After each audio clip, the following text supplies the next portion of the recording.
بسم اللہ الرحمن الرحیم۔ میرے عزیز دوستوں اور بھائیوں، موجودہ سیاسی حالات پر کچھ گفتگو آپ کے سامنے میں رکھنا چاہتا ہوں۔ میری اس گفتگو کا مقصد قطعاً یہ نہیں ہے کہ کسی کو ڈیگریڈ کرنا، کسی کو اپ گریڈ کرنا، کسی کی حمایت یا سپورٹ کرنا، کسی کی مخالفت کرنا۔ آپ کو معلوم ہے ہمارا اپنا ایک نظریہ ہے اور جماعت اسلامی کی اپنی ایک سوچ ہے اس پورے سیاسی منظرنامے میں۔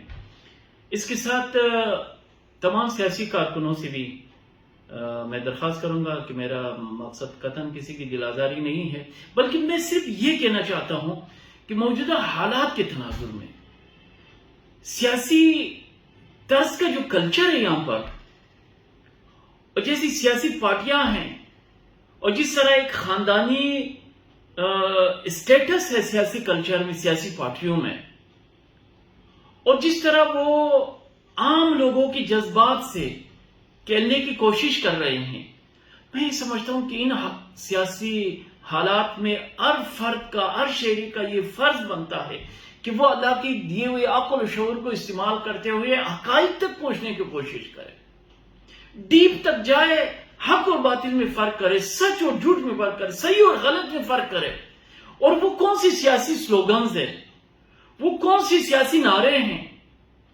وہ کون سے جمہوری انداز ہے جس نے ملک کو 73 74 75 سال بعد بھی اس حال تک پہنچایا ہے کہ سامنے کوئی مستقبل نہیں ہے۔ میرے کہنے کا صرف مقصد یہ ہے۔ سب سے پہلے تو میں اللہ کا شکر ادا کرتا ہوں کہ جس طرح ایک مختصر ٹائم اور وقت میں MQM کے در اور دروازے پر تمام سیاسی قائدین، سیاسی پارٹیوں کے حقائق کو آپ کے سامنے لا کر ایک کتاب کی طرح کھول دیا ہے۔ کوئی اگر سمجھنا چاہتا ہے، کوئی اگر سوچ وچار کرنا چاہتا ہے تو واللہ اس منظرنامے سے یہ جو MQM کے در پر ساری سیاسی جماعتیں اکٹھی ہو گئی، ایک ٹیبل پر بیٹھ گئی اور ایک زبردست قسم کا معاہدہ سائن کیا، اور صرف معاہدہ سائن نہیں کیا ہے بلکہ MQM کے ان تمام کارکنوں کے لیے بھی، سپورٹرز کے، ووٹرز کے لیے ایک بہت بڑا پیغام ہے کہ یہی MQM جو حق پرستی کا دعویدار رہا ہے، جس نے اپنے گلے میں ایک تختی لگا کے وہ چوک پر کھڑے ہو کر اور اپنی قیمت برائے فروخت لکھا کہ کون اچھی قیمت لگاتا ہے، اور پھر معاہدے میں 40 کروڑ ہر مہینے کی قیمت بھی لگا دی۔ یہ جو 30 سالوں میں جو کچھ کراچی میں ہوا اور MQM کا جتنا سیاہ کردار رہا ہے اس پورے منظرنامے میں، کیا کسی سیاسی پارٹی کا ضمیر نہیں چاہتا؟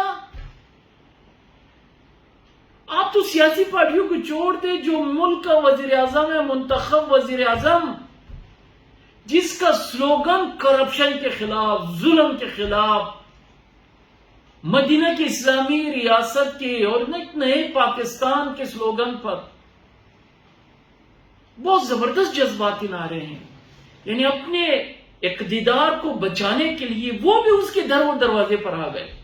گورنر صرف عمران اسماعیل تو یہاں تک کہہ گئے کہ ہم تو اس سے بھی زیادہ دینے والے تھے، پتہ نہیں ہمارے ساتھ کیوں معاہدہ نہیں کیا ہے۔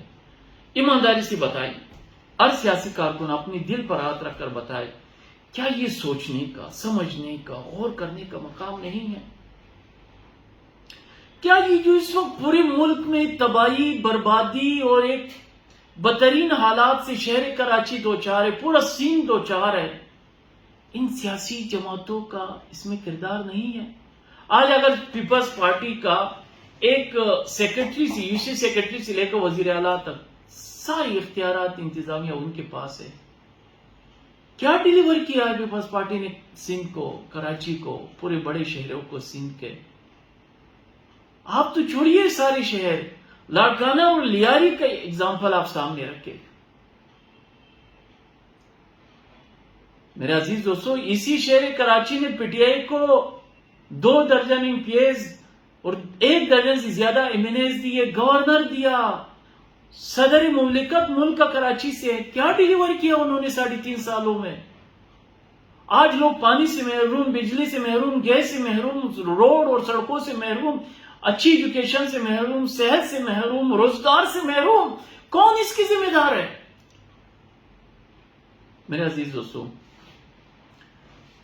میں آپ کو ایمانداری سے بتاؤں کہ اگر اس وقت بھی لوگ نہیں سوچے اور غور و فکر نہیں کیا تو پھر کبھی بھی ان کے سوچنے کا کوئی فائدہ نہیں ہوگا. یہ جو ابھی محترم پرائم منسٹر صاحب عمران خان صاحب نے تقریر کے اور قبائل کے ساتھ ایک بہت زبردست ہمدردی کا اظہار کیا، میں صرف 2-3 مثالیں آپ کے سامنے رکھنا چاہتا ہوں کہ 3.5 سالوں میں کوئی ایک کارنامہ بتایا جائے جو انہوں نے قبائل کے ڈیولپمنٹ کے لیے، خوشحالی کے لیے، ترقی کے لیے انہوں نے ادا کیا.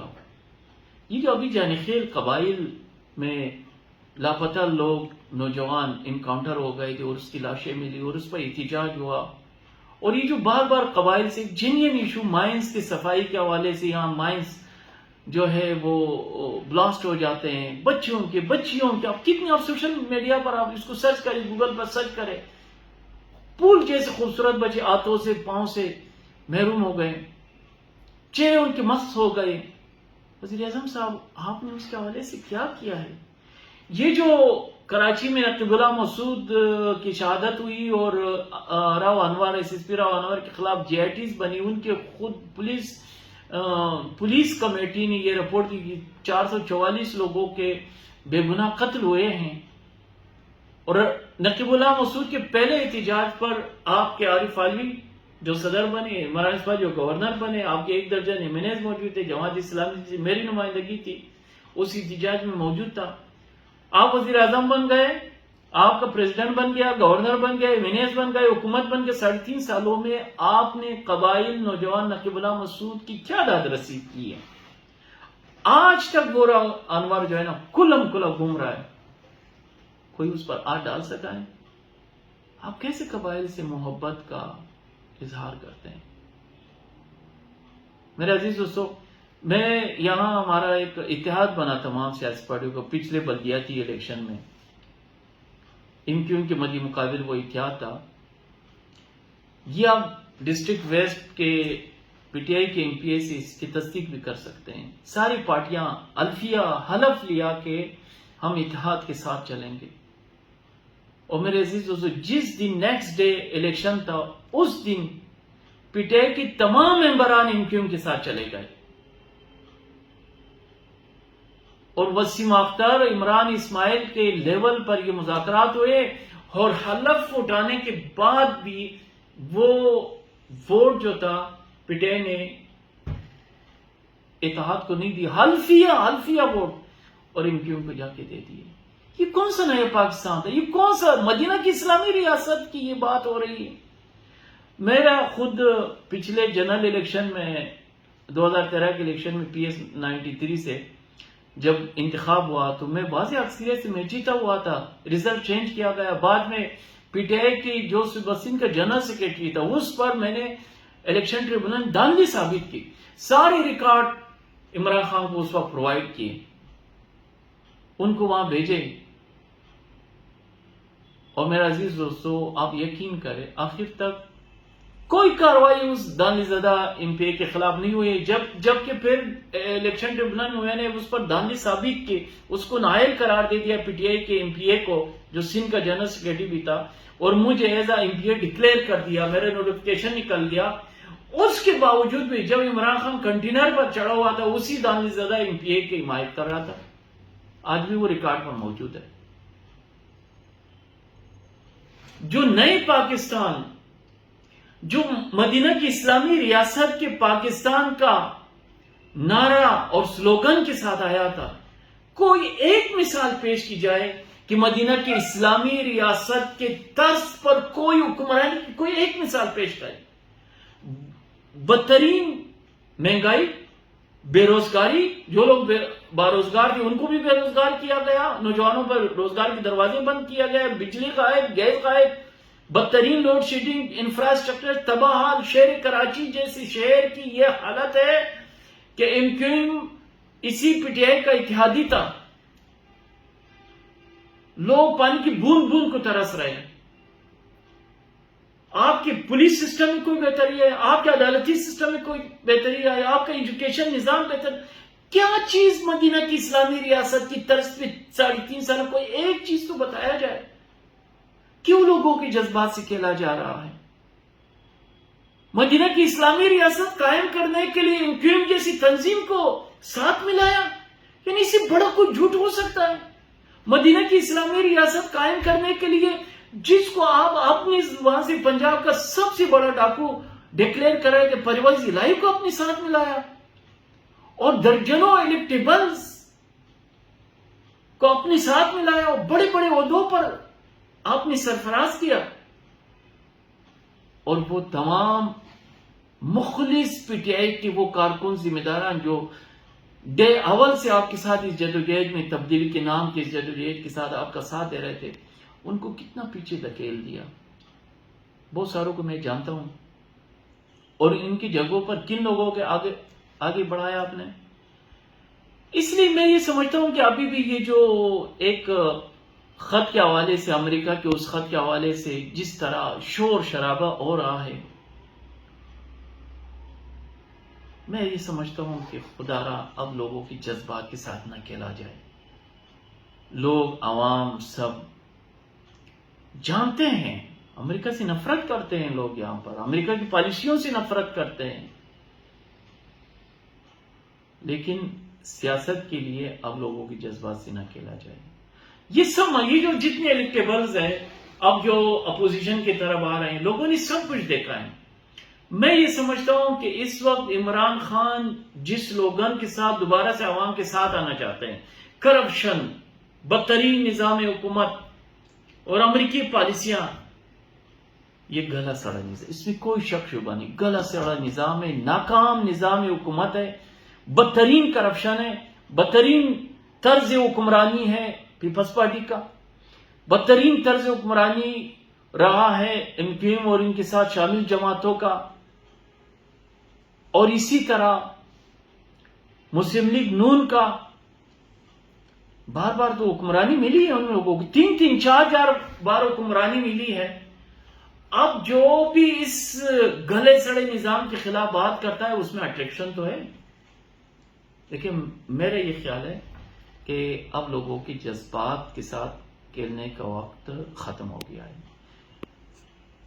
یہ سب سیاسی چہرے پہچانے جا چکے ہیں، ان کا سیاسی خاندانی ایک سیاسی نظام ہے، اپنے بیٹوں کو، پوتوں کو، بیٹیوں کو سامنے لانے کی کوشش ہو رہی ہے، اپنا خاندانی ایک سیاسی کلچر مضبوط کرنے کی کوشش ہو رہی ہے۔ اور اس کے علاوہ کیا ہے؟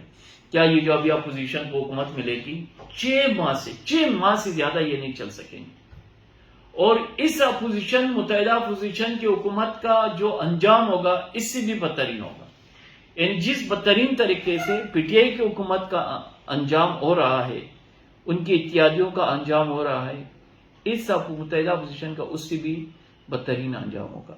اس لیے ہر شہری کا فرض بنتا ہے کہ جذبات میں بہہ جانے کے بجائے آپ حقائق تک پہنچنے کی کوشش کریں۔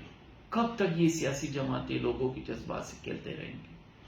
اس لیے اس گلے سڑے نظام کو ایک بہترین نظام میں بدلنے کے لیے، جس میں عدل ہو، انصاف ہو، اسلامی روح کے مطابق مدینہ کے حقیقی اسلامی ریاست کا کام ہو، وہ لوگ کر سکتے ہیں جو خود با کردار ہو، جو ایماندار ہو، جرأت مند ہو، عمل میں، ظاہر میں، باطن میں یکساں ہو، جو جھوٹ نہ بولتے ہوں، جو دھوکہ زنی نہ کرتے ہوں، جو فراڈ نہ کرتے ہوں، جو کرپشن نہ کرتے ہوں، جو بار بار جھوٹ کو یو ٹرن کا نام نہ دیتے ہوں، وہ لوگ حقیقی معنوں میں یہ کام کر سکتے ہیں۔ اور سچی بات ہے میرے دوستو، اس وقت جماعت اسلامی کا یہی اسٹینڈ رہا ہے، اور اسی اسٹینڈ کی وجہ سے جماعت اسلامی نے یہ اپیل کی کہ ہم کیسے ان لوگوں کا ساتھ دیں، حکومت میں ہو، اپوزیشن میں ہو، جو جھوٹ، غلط بیانی